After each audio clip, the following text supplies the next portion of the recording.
7h-10h sur Radio Courtoisie, suivez la ligne droite. Bonjour Marc Fromager. Bonjour. C'est un plaisir de réussir à vous entendre. Alors vous êtes... Désolé, je suis en tournée de conférence dans les Antilles et du coup, il y a un petit décalage horaire. Il est 3h30 du matin. Il n'y a Et du aucun coup, j'ai eu du problème mal et merci me connecter, mais beaucoup.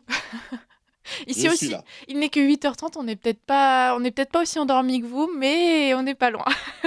Alors vous êtes conférencier et directeur de la communication pour SOS Chrétien d'Orient et justement, vous nous apportez des nouvelles d'Orient.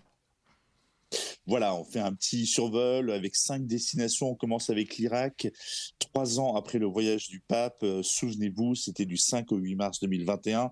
Le pape François se rendait en Irak, allant de Bagdad à Erbil, en passant par Our, la ville d'origine d'Abraham, Karakosh, Mossoul, qui était la capitale de l'État islamique, et Najaf. 3 ans après, le retour des chrétiens dans le pays reste ténu face à l'incertitude et aux intimidations de la part des différentes milices. Surtout dans les villages de la plaine de Ninive, nombreux sont ceux qui font encore leurs valises.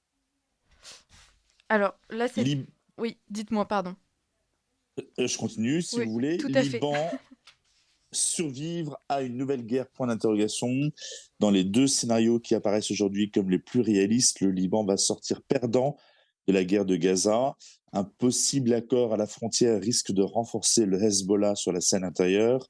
L'autre scénario, une offensive israélienne pour affaiblir le parti chiite, est encore plus inquiétant. Le Liban tout entier ne s'en remettrait pas. Et du côté de l'Égypte.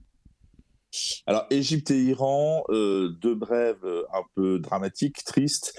Il s'agit de condamnations à mort. Commençons par l'Égypte. Un tribunal d'exception du Caire a condamné lundi 4 mars 8 dirigeants des frères musulmans, dont Mohamed Badier, c'est le guide suprême de la confrérie, désormais interdite en Égypte, à la peine de mort pour des violences commises il y a un peu plus de 10 ans, c'était en 2013, dans la foulée de la destitution de Mohamed Morsi. 37 autres accusés ont été condamnés à la perpétuité et 13 autres à des peines de prison.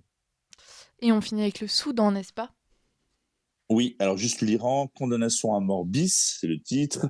L'Iran a exécuté au moins 834 personnes en 2023, soit une augmentation de 43% par rapport à l'année précédente et le nombre le plus élevé depuis 2015, selon le rapport annuel des ONG Iran Human Rights et Ensemble contre la peine de mort. C'est la seconde fois en 20 ans que le nombre d'exécutions dépasse le seuil de 800 par an. Et dernière brève, effectivement, le Soudan, 18 millions d'affamés. L'Agence alimentaire de l'ONU a déclaré que quelques 18 millions de personnes au Soudan souffrent d'une faim aiguë.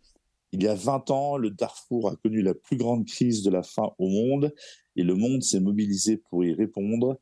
Mais aujourd'hui, le peuple soudanais a été oublié. C'est ce qu'a déclaré Cindy McCain, qui est directrice du Programme alimentaire mondial. Merci beaucoup Marc Fromager, on vous retrouve la semaine prochaine pour cette chronique qui est en partenariat avec SOS Chrétien d'Orient. Merci beaucoup et à la semaine prochaine. Merci à vous.